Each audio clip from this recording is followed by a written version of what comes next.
Why did you even apply to our company, which requires a college degree, when you're just a high school dropout? Your resume isn't worth looking at. You don't even have the qualifications to apply.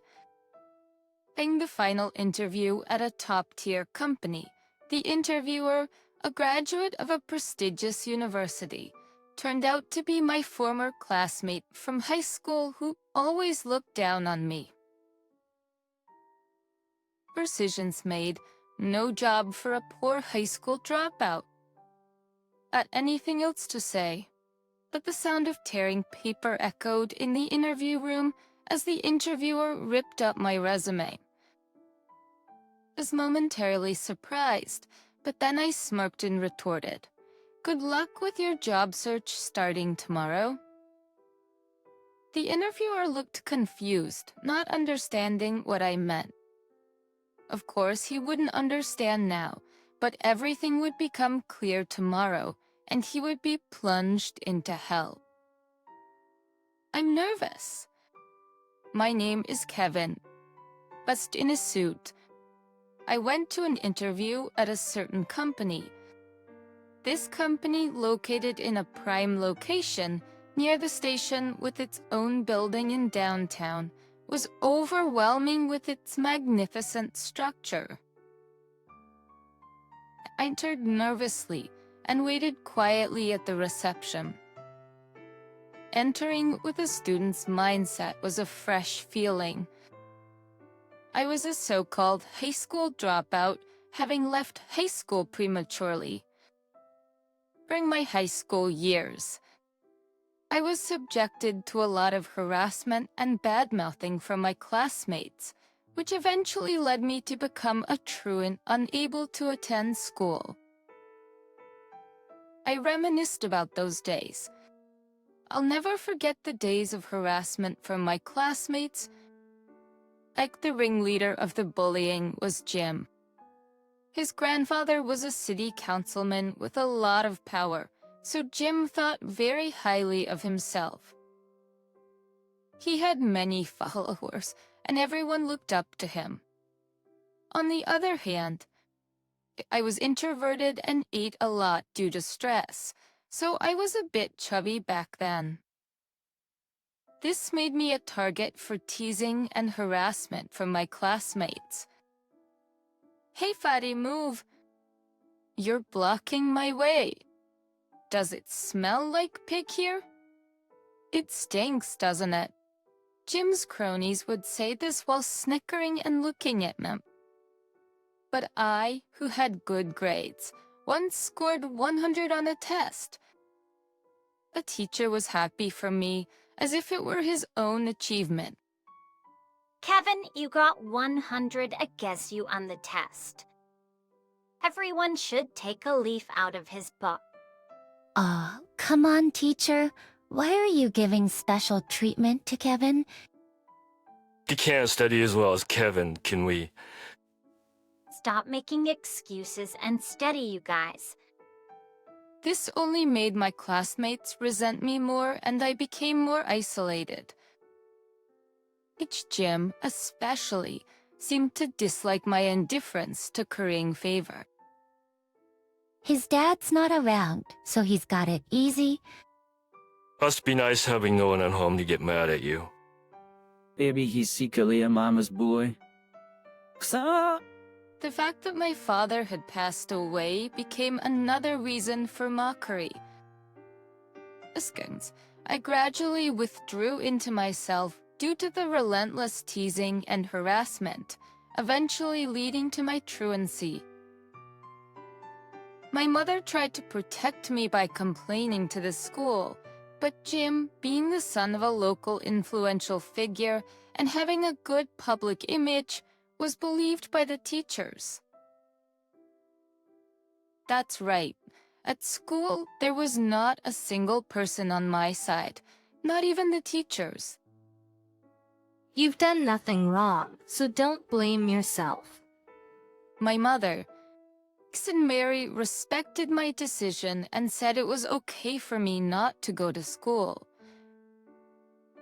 She took me out to lift my spirits, even taking me to her workplace, and had me do simple chores to build my confidence. It helped me so much. I can't thank her enough for her support during those times. The 15 years have passed since those days of gratitude, and now, thanks to my mom's introduction, I work as an office clerk in a small firm. The reason I'm interviewing now is that the firm is dissolving, and I was referred for the interview by the office manager. As I sat nervously in the waiting room, a man noticed my anxiety and struck up a conversation. Are you also here for the interview today? Yes, you too. I was like, it's strangely nerve-wracking before an interview, isn't it? My name is Mike.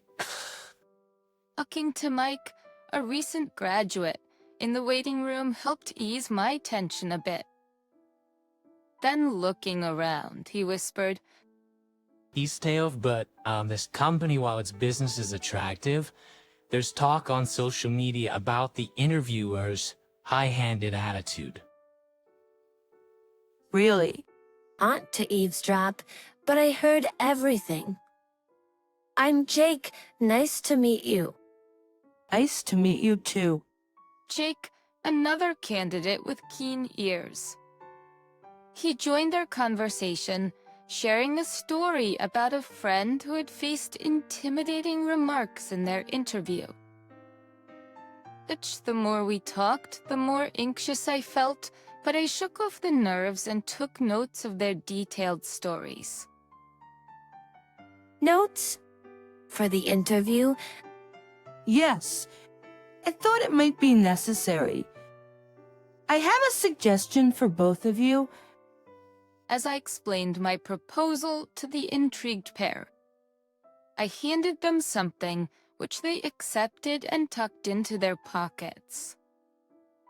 Then, with nerves high, the interview began. The interviewer was alone, and his face was familiar. It was Jim, my former high school classmate who had bullied me.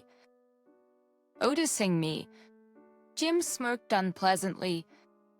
He enjoyed the situation just like he used to. Kevin, the high school dropout, long time no see, and there actually is something in be well. What have you been up to since dropping out of high school? Being neat?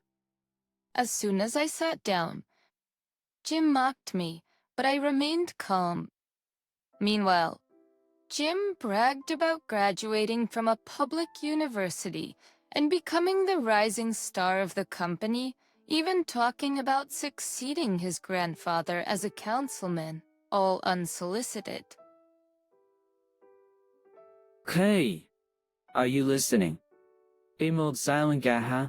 And Of course. I'm listening. Please, continue. Seemingly annoyed by my quiet demeanor, Jim's mood visibly soured, but I didn't want to add fuel to the fire and urged him to go on. Taking this as a cue to continue, Jim's mood changed completely, and he happily resumed his monologue. As the interview neared its end, Jim, smirking again, posed another question. would a high school dropout apply to our company, which requires a college degree? I've written it in my resume, so it would be great if you could take a look. Your resume isn't worth looking at, haha. You don't even have the qualifications to apply, huh? In response to my calm demeanor, Jim suddenly grabbed my resume from the table and tore it to shreds. No job for a poor high school dropout. Anything else you want to say? But my surprise was only because I didn't expect my resume to be torn, as the rest of the conversation had gone as anticipated.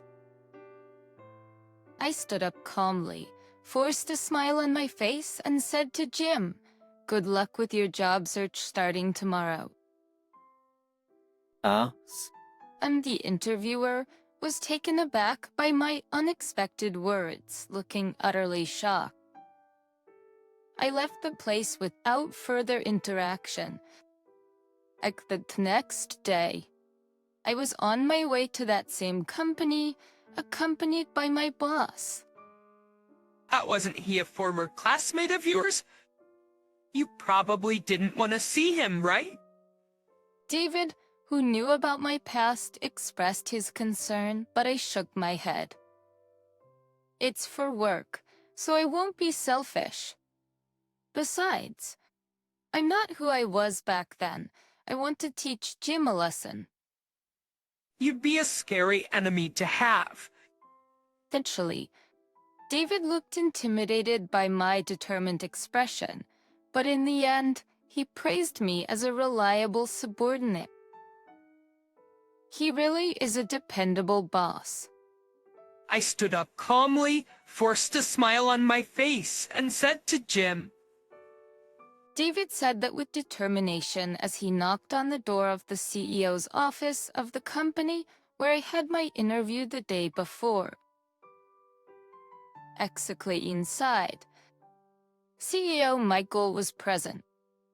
After seeing us, he asked his secretary to call the person responsible for the whole situation. Shortly after, M entered the room, his face pale. Kevin, what the hell did you tell him at the company? Jim, noticing me, rushed over and grabbed me by the collar. Stop that. Oh, Jim. However, after being sternly reprimanded by the CEO, Jim, who had grabbed me, glared at me fiercely, and then roughly let go of my shirt. He sure knows how to obediently follow those with more power than himself. Do you know why you've been called here? Michael asked Jim, who responded with silence. Seeing this, Michael sighed and introduced David as a lawyer. Nice to meet you. Jim, I'm David, a lawyer. We're here because several students are planning to file a lawsuit against the company for the mental distress caused by your oppressive interview techniques. There seems to be some misunderstanding, Jim muttered, trying to downplay the situation. I didn't let him off the hook and took out a tablet I had prepared. I have proof of the oppressive interviews. I'll play the recordings from this tablet. I have proof of the oppressive interviews. I'll play the recordings from this tablet. I operated the tablet, playing each recording one by one. You don't say much, do you? Aren't you told you lack personality? You're not pretty, are you? I'll so teach you how to be pretty. Oh, you graduated from that university. Oh, it's full of dummies, so you're probably useless for this company. Dogs matter. You know, honestly, ugly people should get plastic surgery before coming for an interview. All these were in Jim's voice, and his face grew paler as he listened. The CEO's face was flushed red with anger. Although he hadn't known about it until now, he must be especially furious to have had such a person conducting interviews. Of course, we have witnesses. Please, call in those two gentlemen. And understanding the situation, the CEO instructed his secretary, who then left and returned with two individuals. Those two were Mike and Jake, whom Jim recognized and who had waited with me in the waiting room yesterday, each having their separate interviews. I had given voice recorders to these two gentlemen, who were also here for interviews. I asked them to start recording when their turn was close. Here's what we captured. I took the voice recorders from Mike and Jake and played them. This is Mike.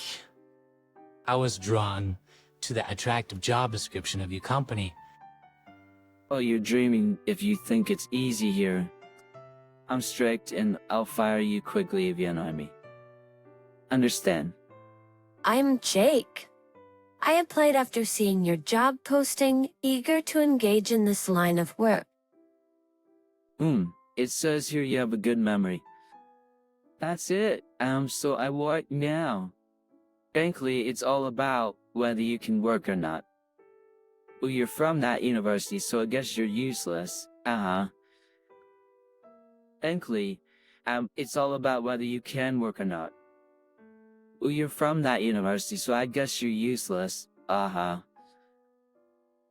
After playing each voice recorder and listening to the end, I turned off the recorders. As like during my interview, both Mike and Jake had endured a barrage of harsh words followed by being subjected to Jim's boastful stories. As everyone's gaze turned to Jim, his face was sweaty, and he stammered in response. This was all to test the students' resilience. Some students have actually suffered mental and physical health issues due to your interviews. Plus, we have medical certificates to prove it, so we can't just write this off as a resilience test. David then pulled out a doctor's diagnosis from his suit and presented it to Jim. Itching impulsively, Jim snatched the diagnosis from David's hand and tore it up, just like he had done with my resume. Well, I had anticipated this, so I informed him that we had kept the original diagnosis safe and only presented him with a copy. At this revelation, Jim's face turned beet red. He never learns from his own actions. A high school dropout, huh? What are you trying to pull here? Jim shifted his gaze from David to me, looking like he was about to grab me again. I think there's a misunderstanding here, so let me clarify. Yes, I dropped out of high school, but I went on to graduate from college. What are you talking about? Have you lost your mind? Jim, unable to comprehend what I was saying, tilted his head in laughter. Unable to comprehend what I was saying. Jim tilted his head in laughter. I understood that someone with his limited understanding would find it hard to grasp. In fact, after dropping out of high school, I had taken the high school equivalency exam and passed. I then enrolled in a prestigious university's law school and later attended law graduate school. David was a friend of my late father and a lawyer. My mother had worked in David's office when I was in high school. During my truancy days, it was David who had given me small tasks at his office. Hey, Devin, you're doing great. You've got a bright future ahead of you. I remember David being very kind to me, as I was allowed to come and go in his office from a young age, and he knew my situation well. My mom respected him greatly. You can do it. Kevin, you'll pass for sure. Encouraged by David, I completed my judicial clerkship at his office this year and successfully passed the final exams. David was overjoyed, embracing me as if it were his own achievement. I still work in his office today. Also, David occasionally gave lectures at the university as a visiting professor, where students approached him about oppressive interviews. I'd really like you to go undercover. Kevin, how about it? Will you give it a try? May. I'm not sure. I don't have much confidence. Don't worry. Just go for the interview and record it. By the way, here's the info on the interviewer. This ends. I was shocked to see the name Jim and his photo on the document. It was definitely him, the one who had bullied me in high school. David, please let me handle this job. Well, you're suddenly eager. Do you know the guy? David asked tentatively, and when I reluctantly confirmed, he started to worry and even considered calling off the job, which made me laugh. His reaction back then was quite amusing. It was undoubtedly Jim, the same person who had harassed me in high school. Several students who had been subjected to Jim's oppressive interviews decided to sue, and it was natural for me to attend the interview without raising suspicion. At Sire, David and I have known each other for a long time. So I was surprised when he asked to investigate our company, but I agreed because such interview practices should not be happening. Michael and David were acquaintances, and they had arranged for my undercover operation. As Michael informed Jim on this, his face turned even paler. We as a company need to take responsibility for this.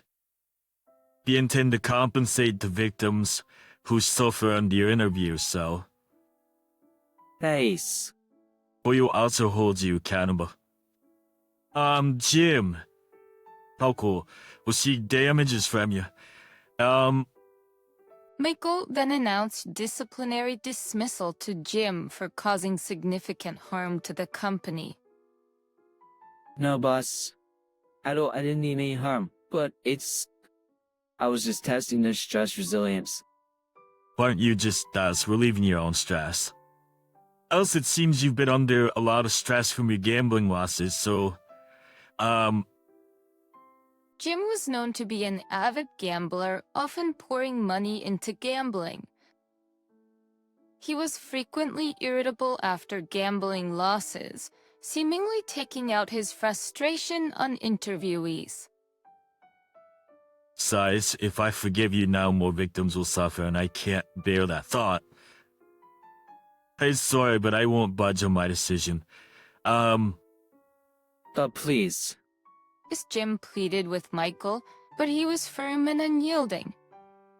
Even if it wasn't intentional, that doesn't make it right. Yeah, I want you to understand that.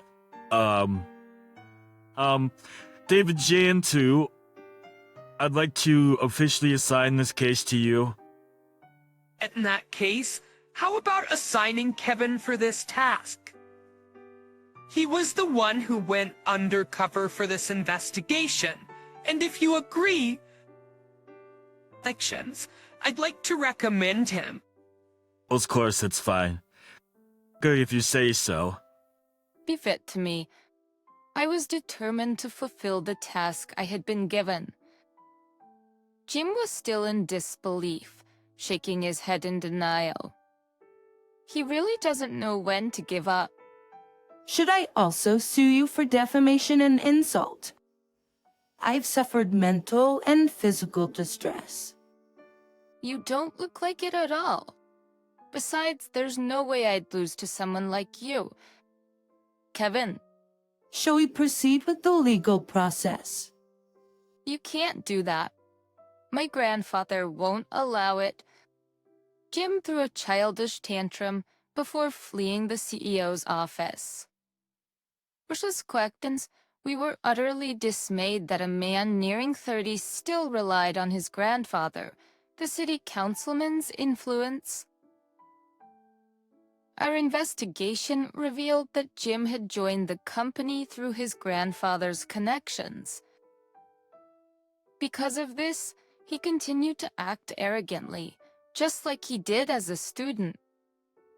After he moved to the HR department, his attitude became a concern for the company, especially since it was affecting its reputation among job-seeking students. However, there was no concrete evidence at the time. That's why I collaborated with Mike and Jake, who had their interviews on the same day as me, under the guise of a proposal, and had them carry voice recorders in their pockets. As expected, at SECMO PTO, Dean's abusive language during the interviews served as evidence, leading to this lawsuit. I can't believe the guy interviewing with us was a liar. Do you actually have a lawyer's badge or something? Right after leaving the SUV office, it took Mike and Jake bombarded me with questions. It seemed like it was their first time meeting a lawyer, and they looked at me with eyes sparkling with admiration. Of course, here it is. Wow. I showed them my lawyer's badge, which I kept hidden during the undercover operation, eliciting cheers from them. I should have aimed to be a lawyer too, especially after that interview. I'm not sure if I passed. The CEO had surveillance cameras in the interview room, so he'll review the footage and inform you both of the results later. That's great. Mike and Jake were visibly relieved, making me feel somewhat guilty for involving them in the investigation. I reattached my lawyer's badge and apologized to them sincerely. I'm really sorry for dragging you both into this without revealing my identity. I made you both feel anxious, didn't I? What are you talking about? If you hadn't gone undercover, we would have been unfairly rejected based on that interview. Seriously, we owe you big time for saving us from an unjust rejection. Hearing them say that made me feel that my undercover efforts were worthwhile. Seeing their relieved expressions, I felt glad that I could make them happy, and at the same time, relieved that we were able to prevent any further harm. Since we're all here, how about having lunch together? That sounds great. Kevin, will you join us? I'd love to. After checking my watch and seeing I had time before my afternoon duties, I agreed to join them for lunch. It felt like making new friends, but their friendly demeanor naturally brought a smile to my face. Later, I learned that Mike and Jake were successfully hired, while Jim was officially fired. I conveyed the news to them, and they were overjoyed. They thanked me again, so I emphasized it was their own abilities that led to their success. Dips and stares, I bet they were really thrilled to be hired, and I eagerly anticipated it. Meanwhile, Jim hadn't shown up at the company since storming out of the CEO's office. His parents had handled all the formalities with the company on his behalf. I wondered why he hadn't taken responsibility himself, but with the company's official decision, there was nothing more to say. I heard Jim got fired from the company. It's only natural. Honestly, it's a relief. Apparently, Jim's arrogant behavior at the office meant no one was sorry to see him go. The atmosphere in the office has improved a lot thanks to you. I'm really glad I left it in your hands. Kevin, thank you again.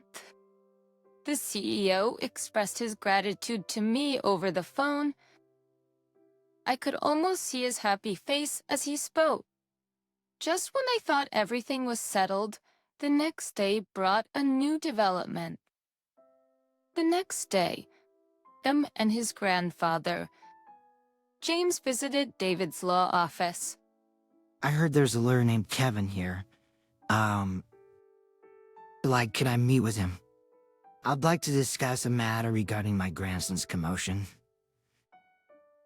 James, who arrived with a burly man in a black suit, asked for me, surprised by this sudden visit. I braced myself, but James bowed to me sincerely. I'm sorry for what my grandson did. I wasn't aware of his actions, and as his grandfather, I feel responsible.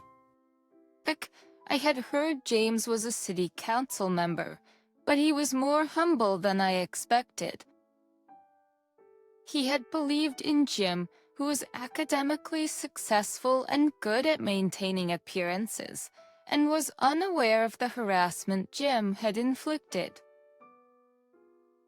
It seemed that Jim had been silencing others and using his grandfather's influence to his advantage. I never thought he would use my influence to bully others, James explained.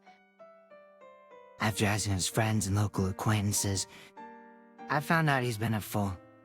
First, I want to apologize to you for the harassment since high school. Saying so, James bowed again. Jim, though sulking, bowed slightly as well. I wish Jim would learn from his grandfather. Please raise your head. If you keep bowing, I feel like I'll be struck by lightning. I intervened, fearing James would keep bowing indefinitely.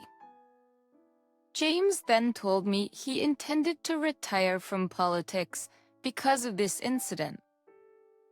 And be savvy, and I want to ask David to be my successor. Me? I'm honored, but David was planning to close his office and run for election, but being James' successor was beyond his expectations.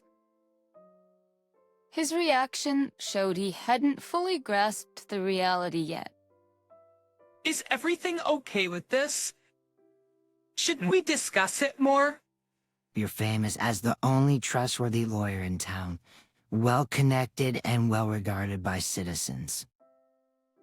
$2 them mistaking your qualifications. I'm not making this decision lightly. James mentioned that since he was retiring, he would ask his supporters to endorse David.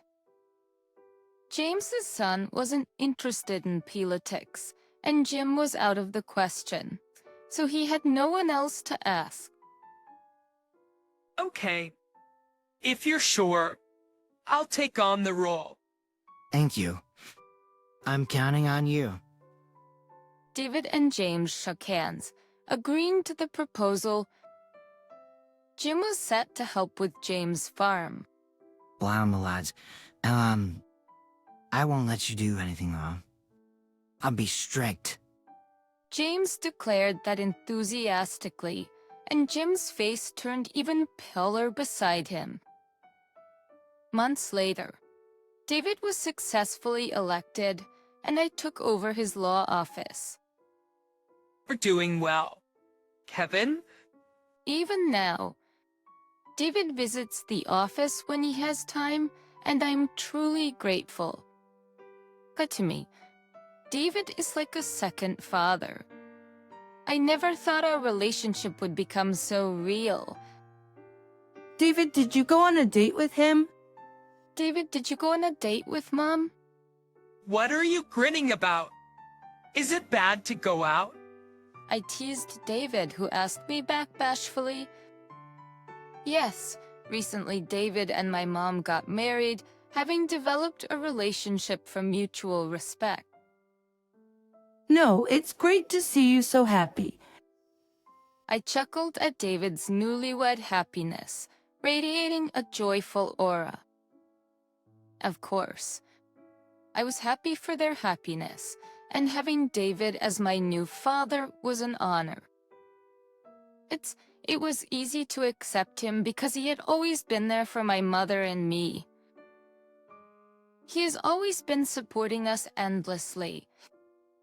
He helped me through my mother during the times I was harassed in high school. And it was him who encouraged me and suggested taking the high school equivalency exam when I gave up on pursuing college. I am forever grateful to David. As for Jim, he's now struggling with the family farm business. Was with James, who retired as a city council member, keeping a strict watch on him. Jim apparently can't indulge in his previous habits of gambling and partying, not even managing to go out for drinks. I heard rumors that Jim's former classmates, who used to follow him around, don't even give him a second glance now. When I was set to meet everyone from high school at the reunion, I felt a sense of unease recalling those times. But now, with Jim gone, all those who had followed him looked at me, now a lawyer, with respect. I was just following Jim's orders back then. I really am sorry for what I did to you. Kevin, I'm truly sorry. If it's okay with you, please give me your contact info. Yeah, so, let's meet up and have a drink sometime. I accepted their apologies and ended the reunion on good terms. I've faced many hardships, but I'm glad for everything I've been through. I don't consider my truancy and inability to attend high school as a waste of time. The hurt I experienced back then has shaped me into someone who now wants to stand by and support those who are weak and wounded. This change in me is undoubtedly thanks to David. Now, I aspire to be a lawyer who can empathize with others, just like David,